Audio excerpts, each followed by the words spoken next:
Падна обвинувањата на опозицијската СРСМ. Синот на премиерот Мицкоски не бил дел од државната делегација, не присуствувал на ниту една средба, сам платил за патувањето и сместувањето во Вашингтон, не злоупотребил државни пари и воопшто не бил прекршен никаков закон.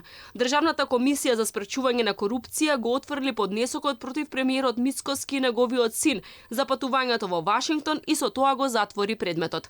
Според документацијата, антикорупцијска констатираше дека синот на премиерот за се сам си платил, односно воопшто не бил сместен во хотелот со владината делегација, туку во апартман на друга локација. Зоран Богоевски, членот на антикорупцијска, вели дека по поканата од Вашингтон за присуство на македонската државна делегација на самитот на НАТО, владата предвидела да отпатуваат 21 лице, направила резервација за нив, а во САД отпатувале исто толку, 21 лице. Во овој список не бил синот на премиерот.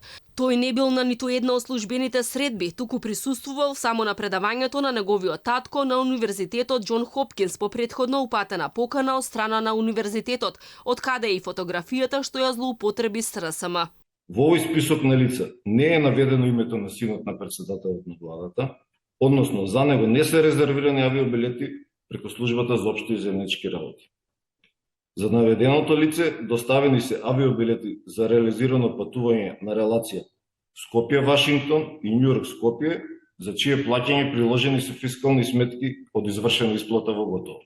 Антикорупцијската комисија формираше предмет под опрен глас за ова патување, затоа што од посетата наваму, опозицијската СРСМ постојано обвинуваше дека синот на Мицкоски бил на шетање со државни пари, а според нив, премиерот намерно не ги објавувал приватните сметки и со тоа потврдувал дека такви сметки воопшто не постојат. Премиерот Мицкоски во Facebook статус напиша дека конечно се потврдиле лагите на СРСМ, го обвиниле и осудиле Јован без доказ и само затоа што бил негов син. Побара прошка од својот син затоа што морал да го преживее ова.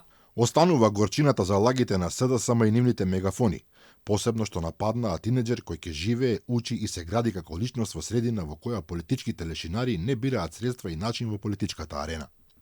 И тогаш имате морален хазард. Истите градат среќа врз туѓото инволвирање во политика, затоа што со реални факти и аргументи не можат. Но вистината победи.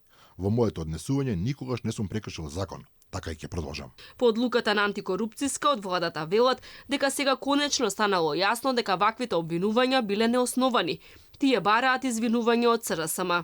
Денес јасно од каде доаѓаат тие шпекулации, очекуваме дека во најмала рака треба да се поднесе едно извинување за сите шпекулации кои што можеби има друга цел со ширењето на вакви навистини. 18-годишниот Јован Мицкоски беше во Вашингтон додека таму беше неговиот татко, премиерот Христијан Мицкоски, на официјалното патување во САД на самитот на НАТО, на кој се одбележаа 75 години од формирањето на алијансата.